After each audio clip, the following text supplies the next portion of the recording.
उत्तर बंग विकास मंत्री उदयन गुहा ने उत्तर बंग विकास विभाग की पहल पर सिलीगुड़ी नगर निगम के 41 नंबर वार्ड में सड़क और नालियों के निर्माण कार्य का शिलान्यास किया।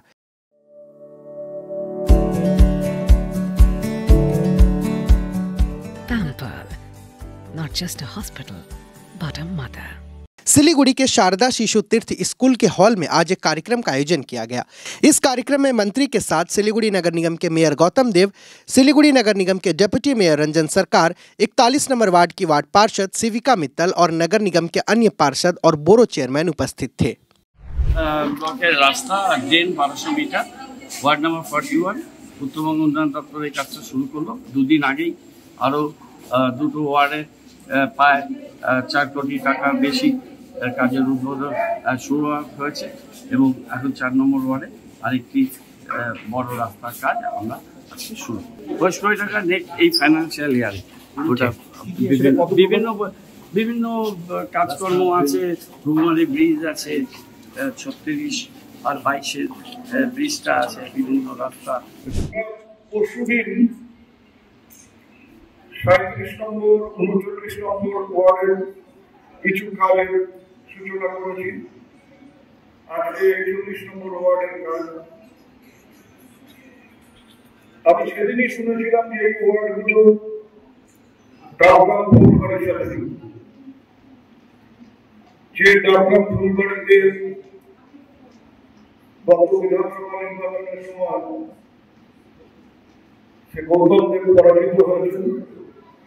শুধু বিধানসভা নির্বাচন নয়, গত লোকসভা নির্বাচনের সময় আমাদের প্রার্থী ডাবগ্রাম ফুলবাড়ি এবং শিলিগুড়ি দুই জায়গাতেই দুজন প্রার্থী আমাদের বিপুল ভোটে পরাজিত হয়েছে। আমি এই কথাগুলো বললাম এই কারণে, যিনি ঘোষণা করছিলেন তিনি বলছিলেন যে আমাদের প্রিয় গৌতম দেব। এটা আপনারা তখনই বলবেন যখন গৌতম দেবকে আবার তার পুরনো জায়গায় ফেরত দেবেন, তাকে কাজ করবার সুযোগ করে দেবেন, তখন বলবেন যে প্রিয় গৌতম দেব। তার আগে প্রিয় কথাটা খানিকটা মেকি মনে হয়। যে লোককে কাজ করবার চেষ্টা করছে, যে লোকটা মানুষের পাশে থাকবার চেষ্টা করছে, তার দিকে কিন্তু মানুষ সেইভাবে তার পাশে যেভাবে দাঁড়ানোর কথা সেভাবে দাঁড়াচ্ছে। এটা আমাদের কাছে একটা দুর্ভাগ্যের বিষয়। আমি একটু ঠোঁট কাটা মানুষ, হয়তো মানুষের মুখের সামনেই অনেক কথা বলে ফেলি যেটা না বলতে হয়, কিন্তু আমি পারি না। আমরা শুধু দেব না, এই মানসিকতায় কিন্তু উন্নয়ন হয়। যাকে দিয়ে উন্নয়ন হবে, যাকে দিয়ে কাজ হবে, তার পাশে জনগণকে দাঁড়াতে হবে। সাধারণ মানুষ তো মিটিং করতে পারে, সাধারণ মানুষ মিছিল করতে পারে, তারা মিটিংয়ে থাকবেন না, মিছিলে থাকবেন না, তাদের যে সমস্যা সেই সমস্যার দাবিটা তারা কারো কাছে করতে পারেন না। কারণ তারা দেখাতে চান যে তারা সব দলের লোকের কাছেই বলেন যে আমরা আপনাদের দলের, আমাদের দলের খবর কি, এটা তারা সবার কাছেই জানে।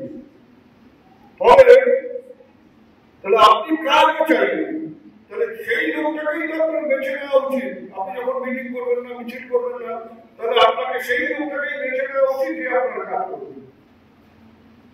আমি দুজন এমএলএ পাশাপাশি শিক্ষা চ্যাটার্জি এবং শঙ্কর ঘোষ, তাদের একটাই কাজ সাম্প্রদায়িক সম্প্রীতিকে ধ্বংস করা, হিন্দু মুসলমানের মধ্যে দাঙ্গা লাগিয়ে দেওয়া, আর কি করে মমতা বন্দ্যোপাধ্যায়কে ছোট করা যায় সেটা প্রতিনিয়ত চিন্তা করছেন। মমতা বন্দ্যোপাধ্যায়ের বিরুদ্ধে কখন রাজভবনের গেটের সামনে গিয়ে ধর্ণা দেওয়া যায়, কখন লালবাজারের গেটের সামনে গিয়ে ধর্ণা দেওয়া যায়। যে সময়টা লালবাজারের গেটের সামনে, যে সময়টা রাজভবনের গেটের সামনে ব্যয় করে, সেই সময়টা যদি শিলিগুড়ির মানুষের পাশে দাঁড়িয়ে তাদের সমস্যাগুলো জানার চেষ্টা করে, আমার মনে হয় উপকার শিলিগুড়ির মানুষের হবে। কিন্তু শিলিগুড়ির মানুষ যদি সেটা বুঝতে না পারেন, ডাবগ্রাম ফুলবাড়ির মানুষ যদি সেটা বুঝতে না পারেন, তাহলে তো কারো কিছু করার নেই। এটা গৌতম বাবু বলছে, আমরা আজকের দিন দুদিনের এই 3টে ওয়ার্ডে 5.5 কোটি টাকা 6 কোটি টাকার কাজে শুরু করলাম। এবং আজকে ঠিক এখানে আসবার আগে 8 ঘন্টাও হয়নি, শিলিগুড়ি শহরের জন্য আমি 25 কোটি টাকার কাজ শুরু করি। যে ওয়ার্ডগুলো আছে সেই ওয়ার্ডগুলোর উন্নয়নের জন্য কাজ হবে। টেন্ডার হয়তো ছুটি আছে, এই ছুটিটা চলে গেলে 15 তারিখের মতো ছুটি আছে, 16-17 তারিখে টেন্ডার হয়ে যাবে। আমি তো জানি না যে কোথায় কি সমস্যা আছে, শিলিগুড়ি শহরে কোথায় আমার কি দরকার আছে এটা আমার জানা নেই। কে জানিয়েছেন? বলবেন।